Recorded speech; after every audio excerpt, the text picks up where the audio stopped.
7 साल पहले एक ऐसी नींव रखी गई जो आज देश के डिजिटल इंफ्रास्ट्रक्चर की रीढ़ बन चुका है। 7 साल पहले एक ऐसी क्रांति आई जिसने सीधे आम लोगों की जिंदगी पर असर डाला। आप सोच रहे होंगे कि आखिर 7 साल पहले ऐसा क्या हुआ जिसकी चर्चा हो रही है। तो आपको याद दिला दे कि वो दिन 5 सितंबर 2016 था जब रिलायंस जियो ने अपने लॉन्च के पहले ही दिन देश में महंगी आउटगोइंग कॉल्स के युग को खत्म कर दिया, साथ ही सस्ती इंटरनेट सुविधा से देश को रूबरू कराया। आज इस बात को 7 साल बीत चुके हैं।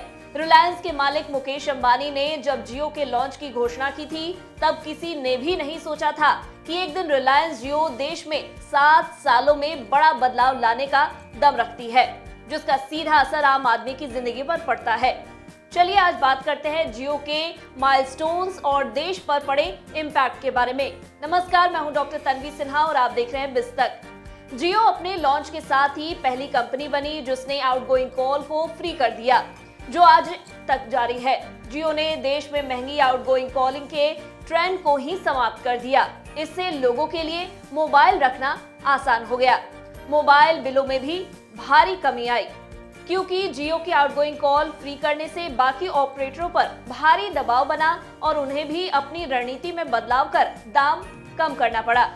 दूसरा जबरदस्त असर पड़ा मोबाइल डेटा की कीमतों पर। भारत में न केवल डेटा की खपत सबसे अधिक है, बल्कि डेटा की कीमतें भी पहले के मुकाबले कम है। जियो के आने से पहले डेटा करीब 255 रुपए प्रति जीबी की दर से उपलब्ध था। जियो ने बेहद आक्रामक तरीके से डेटा की कीमतें घटा दी और डेटा 10 रुपए प्रति जीबी से कम कीमत पर मिलने लगा। डेटा की कीमतें कम होने का सीधा असर डेटा की खपत पर पड़ा। जियो के आने से पहले भारत डेटा खपत के मामले में दुनिया में 155वें नंबर पर था और आज भारत पहले 2 में शामिल है। जियो के नेटवर्क पर प्रतिमाह अब 1100 करोड़ जीबी डेटा की खपत होती है। जियो ग्राहक औसतन 25 जीबी डेटा प्रतिमाह इस्तेमाल करता है, जो इंडस्ट्री में सबसे ज्यादा है। आगे बात करेंगे जियो के जरिए इन 7 सालों में क्या क्या देश में बदलाव देखने को मिले हैं। उससे पहले 7 सालों के जियो के माइलस्टोन्स पर नजर डाल लेते हैं। जनवरी 2016 में लाइव स्मार्टफोन्स को लॉन्च किया गया। वहीं जियो ऐप का भी लॉन्च हुआ। इस दौरान जियो की 4G सर्विस का कमर्शियल लॉन्च सितंबर 2016 में हुआ। बात करें 2017 की, तो जियो ने 100 मिलियन सब्सक्राइबर्स का रिकॉर्ड 170 दिन में पूरा किया। साथ ही जियो फोन को लॉन्च किया। 2018 में जियो 5 को लॉन्च किया गया। वहीं जियो फोन 2 का भी लॉन्च हुआ। इसके साथ ही जियो ने 200 मिलियन के सब्सक्राइबर मार्क को इस दौरान पूरा किया। 2019 की बात करें तो इस समय जियो ने 300 मिलियन सब्सक्राइबर के मार्क को पार कर लिया। वहीं सितंबर 2019 में जियो फाइबर का लॉन्च हुआ। 2020 में जियो 400 मिलियन सब्सक्राइबर्स पार करने वाली देश की पहली टेलीकॉम कंपनी और दुनिया की दूसरी टेलीकॉम कंपनी बनी। वहीं फॉरेन इन्वेस्टर्स ने जियो के लिए बीलाइन तैयार की। जियो ने 1.52 लाख करोड़ रुपए रेज किए। 2021 की बात करें तो इस दौरान जियो ने 400 मिलियन सब्सक्राइबर का मार्क पार किया। जियो फोन नेक्स्ट को प्रगति OS के साथ लॉन्च किया गया। 2022 में जियो ट्रू 5G का लॉन्च हुआ। 2023 की बात करें तो जुलाई 2023 में जियो भारत को लॉन्च किया गया। जियो बुक का लॉन्च अगस्त 2023 में हुआ। वहीं जियो एयर फाइबर के लॉन्च की बात करें तो वो 19 सितंबर को होने वाला है। 450 मिलियन जियो सब्सक्राइबर का मार्क अगस्त 2023 में जियो ने पूरा किया। इसके साथ ही जियो ने 50 मिलियन 5G कस्टमर बेस को भी पूरा किया। दरअसल 2016 में जियो की वजह से डेटा सस्ता हुआ तो मोबाइल पर ही दुनिया सिमट आई। इंटरनेट के लिए अब समय निकालने की जरूरत खत्म हुई। कहीं भी कभी भी मनोरंजन एक क्लिक में मिलने लगा। रेल हो, हवाई जहाज हो या सिनेमा, सबकी टिकट ऑनलाइन बुक होने लगी। होटल बुकिंग और फूड साइट्स व एप्स पर बूम देखने को मिलने लगा। टूरिज्म में बहार आ गई। ई कॉमर्स कंपनियों ने पूरी दुकान ही मोबाइल में समेट दी। ऑनलाइन क्लास और ऑफिस, कोविड का वो बुरा दौर तो सबको याद ही होगा।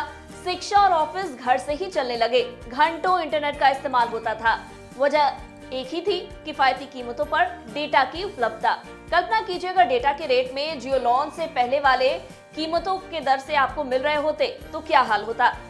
रिलायंस जियो के बाद भारत में डिजिटल प्लेटफॉर्म को बढ़ावा मिला। जियो के सहयोग से खुले पैसे की किचकिच खत्म हो गई। जियो के लॉन्च के वक्त यानी सितंबर 2016 में यूपीआई से केवल 32.64 करोड़ का ट्रांजैक्शन होता था और 30 अगस्त 2023 तक कुल 10.24 अरब यूपीआई ट्रांजैक्शन के जरिए 15.18 अरब यानी कि 15,18,486 करोड़ रुपए में लेन देन की गई। आज रेहड़ी पटरी से लेकर 5 स्टार होटल तक इसका इस्तेमाल कर रहे हैं लोग। जियो समेत सभी टेलीकॉम कंपनियों का डिजिटल इंफ्रास्ट्रक्चर इसमें काम आया, लेकिन यूपीआई की सफलता का श्रेय बहुत हद तक डेटा की कम कीमतों को जाता है, जिसने आम भारतीय को डिजिटल पेमेंट सिस्टम यूज करने का हौसला दिया। जियो के लॉन्च के साथ ही डेटा रेट्स कई गुना कम हो गए थे। इसके साथ ही अपने लॉन्च के अगले ही साल यानी 2017 में कंपनी ने जियो फोन बाजार में उतारा। मकसद था 2G ग्राहकों को 4G में शिफ्ट करना, ताकि वे भी डिजिटल इकोनॉमी का हिस्सा बन सके। जियो फोन के 13 करोड़ से अधिक मोबाइल बिके।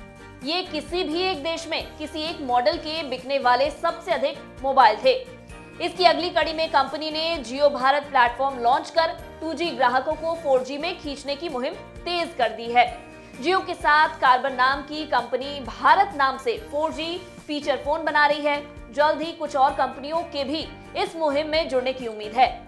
जियो के माध्यम से डिजिटल डिवाइड भी कम हुआ है। पहले केवल अमीर ही डेटा का इस्तेमाल कर सकते थे, वजह थी महंगी डेटा कीमतें। जियो ने अमीर गरीब की इस खाई को पाट दिया। अब हर कोई आसानी से डेटा इस्तेमाल कर सकता है। 4G शहरों से निकलकर गांव तक पहुंच चुका है, जिसका असर यह पड़ा कि अब गांव वालों को भी शहरी व्यक्तियों की तरह हर डिजिटल सुविधाएं उपलब्ध है। जनधन खातों को ऑपरेट करना हो, सरकारी योजनाओं में रजिस्ट्रेशन हो या ई-कॉमर्स वेबसाइट पर खरीदारी, अब हर तरह का डिजिटल काम गांव में बैठकर भी आसानी से किया जा सकता है। जियो के आने से पहले देश में मात्र 4 से 5 यूनिकॉर्न थे, जो अब बढ़कर 108 यूनिकॉर्न हो गए हैं। इनमें से अधिकतर डिजिटल इकोनॉमी का हिस्सा है, जिसकी रीढ़ रिलायंस जियो है। यूनिकॉर्न का मतलब है $1 बिलियन से अधिक मूल्यांकन वाले स्टार्टअप्स।